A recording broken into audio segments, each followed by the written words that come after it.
I'll talk about whether you should buy the S24 Ultra or the S25. The Galaxy S25 ships with the Snapdragon 8 Elite and the S24 Ultra ships with the Snapdragon 8 Gen 3.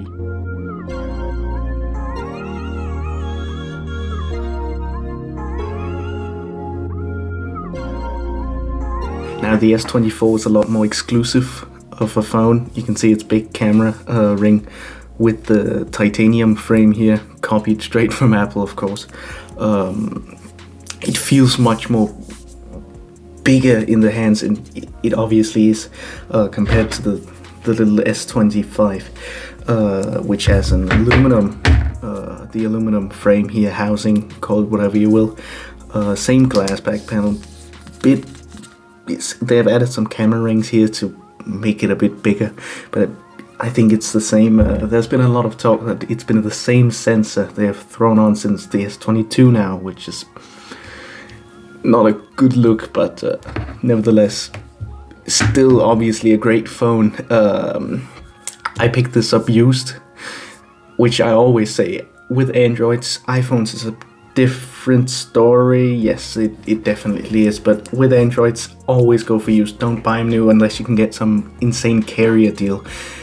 It's like a car. Once you open the box, they fall drastically in value. I picked this up for the same price as a new A57, I think, and this will be worth much more, and still is, I believe. You have the S Pen here, which they've made worse. You can still draw here, and it's still Bluetooth. Unlike the S25 Ultra and the S26, they've made it much worse, and people are very much complaining over it, which is fair. I mean, I've heard it's very useful if you want to take pictures and stuff from a long distance. You can like swipe up and change the camera and press the little button and do whatever. I don't use it a lot, but if you do, that's fine. The S25, another story, of course. No S Pen here, just the SIM slot. It is a smaller phone again.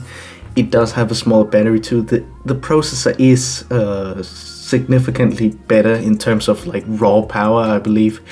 The power required to run it, I can't remember the word for it, TDP I believe, is lower too, but I find the S24 Ultra gets me through a day of use, where this gets me through 80% of the day. Both charged to 100. Also, this has 100% battery health. The other one has around 90 to 93, which is obviously not as much, but the S24 still wins. Cameras too, the S25 has the laser autofocus. You can just see here, 3 cameras, not a whole lot. Charging speeds too. 25 watt isn't gonna cut it today. I mean, the newest iPhones can charge 25 watt with MagSafe, while this can charge 25 watt with cable.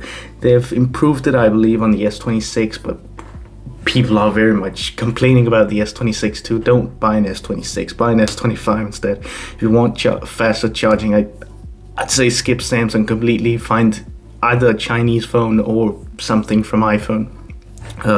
This charges at 45 watt, which is decent. I haven't tried it. I use my 25 watt brick for everything. I haven't bought a new one, so I don't know how fast the speeds are. It's probably decent, but I don't use it. Again, it gets me through a whole day. So the display on this is very bright.